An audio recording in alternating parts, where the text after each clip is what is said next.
Hey everyone, welcome back. I'll be revealing which swords are the best to get early in each sea if you want to make grinding a breeze. If you haven't already, please like and subscribe. It's free to do so and really helps me out. Let's get straight into the video. So for the first sea, the best grinding sword that you can get early into the sea is Saber. Be it version 1 or version 2, Saber is amazing for grinding. If you don't know how to get the Saber sword, then go check out the video at the top right of the screen that will give you an explanation of how to get it and also how to upgrade it to the version 2.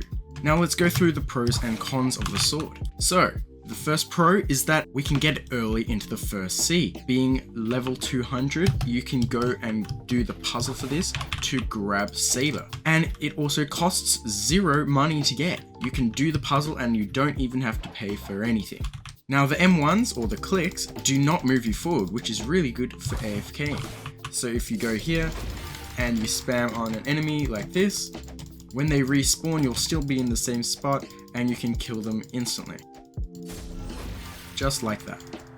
Now the next pro is that the Z move has a short cooldown, being 7.5 seconds. Another pro is that the Z move does very high damage, allowing you to kill enemies faster. It can do up to 8,000 damage on a regular enemy. And then after that, the Z move actually stuns the enemy, so it does not knock them back if you hit them with the dash and not with the X up there.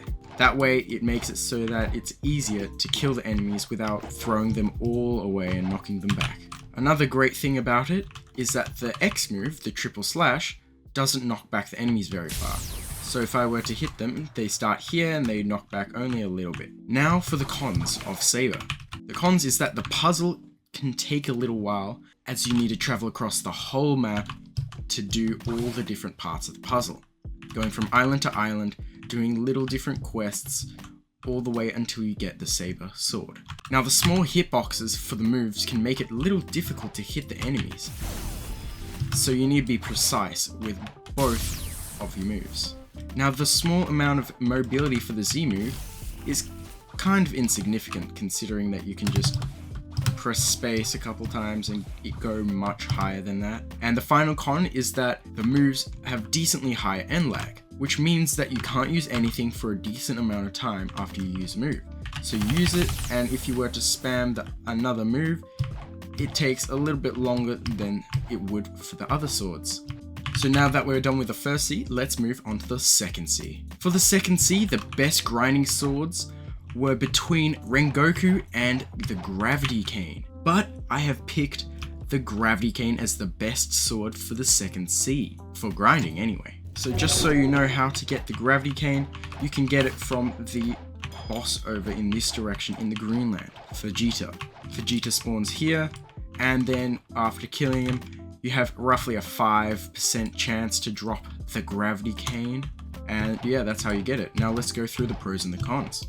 The first pro is that you can get it early into the second sea because this boss, Vegeta, is one of the first bosses you fight. I think it's about the third boss you can fight in the second sea, so that's very nice. It also costs no money to get, considering it's just a drop from the Vegeta boss.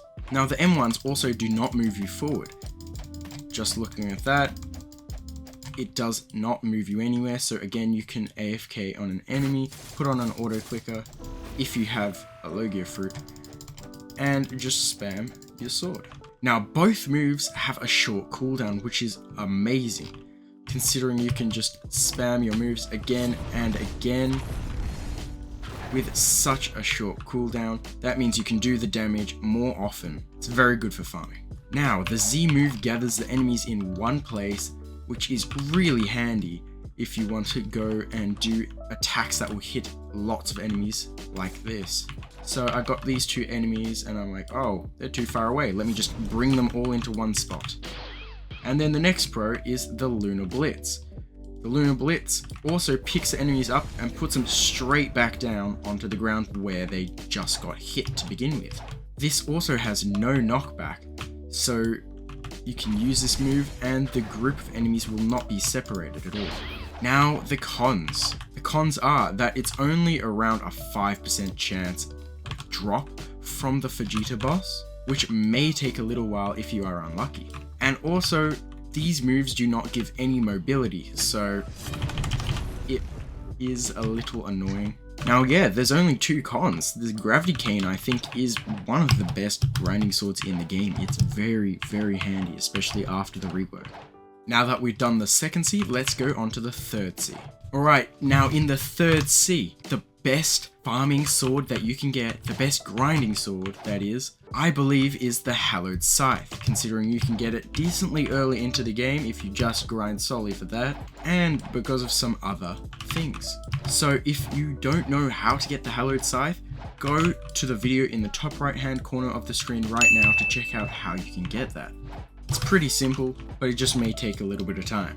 Now let's look at the pros and the cons. The pros are that 1, it is the easiest mythical sword to get in the game. It is really easy, in my opinion, for a mythical sword. I don't think mythical swords should be this easy to get, but I mean, it is, so yeah. The next pro is that you can get it decently early on to the third C, if you specifically grind for it. It may be a little difficult to get if you're early in the third C, but it can be very handy. It also costs no money to get, which is just like the other 2 swords that I have mentioned. So you don't need to be grinding lots and lots of money in order to get any of these swords. The next pro is that the M1s do not move you forward as well. Just like the other 2 swords I have mentioned for the previous Cs, this is a common trait that a grinding or farming sword is really needing if it's going to be used for grinding, especially for AFK grinding.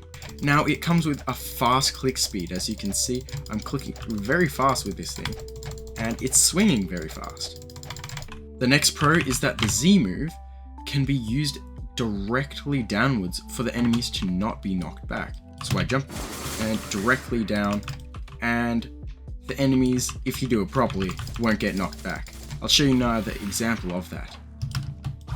So right down, like that. As you can see, the enemy didn't get knocked back very far. The next pro is that the X move has great mobility. It is the best mobility out of each of these C's grinding swords. So as you can see, you can go very far with it as I went this high up. It's much better than the Saber's mobility, but it does have a long cooldown, and also on top of that, it isn't too great for farming because it chucks the enemy away very far.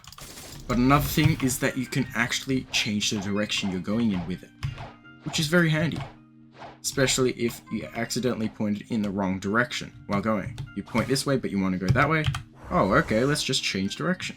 And now the final thing is that the X move does more damage the lower the health of the enemy. So if we were to grab the enemy right now, 4,902 damage. And that's when they were at full health, so that's the regular damage. Now if we get this enemy very low and use the move, here we go, 6,254. That's an increase of about an extra 50%. Now onto the cons. It has a lowest chance from the raid boss that you have to get this from. It has higher cooldown times compared to the other swords I have mentioned. If used incorrectly, it could have tons of knockback on the enemies. Like this, it knocks them back super far if you don't use the moves correctly. And sometimes if you use the Z move downwards, it throws the enemies in a random direction, like that. Oh, it's going that way, and then at the end they get chucked around as well, which really does not help if you have a group of enemies together.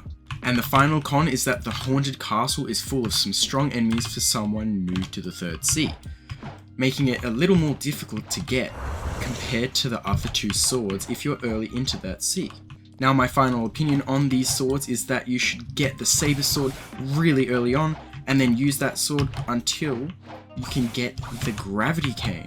And with the Gravity Cane, I recommend you use that all the way until the end of the third C, considering it has such great utility usage. Yes, the Hallowed Scythe is probably one of the best grinding swords in the third C, but I don't think it compares to the Gravity Cane. Now yes, there's other swords like Yama and Tushita, but they both take a long time to get. And those swords as well move you forward when you click. Only get the Hallowed Scythe if you really do want the easiest mythical to get in the game. That is my list for the best grinding sword for each sea in Blox Fruits. If you enjoyed or found this video helpful, please like and subscribe. Thank you for watching, and see you all next time.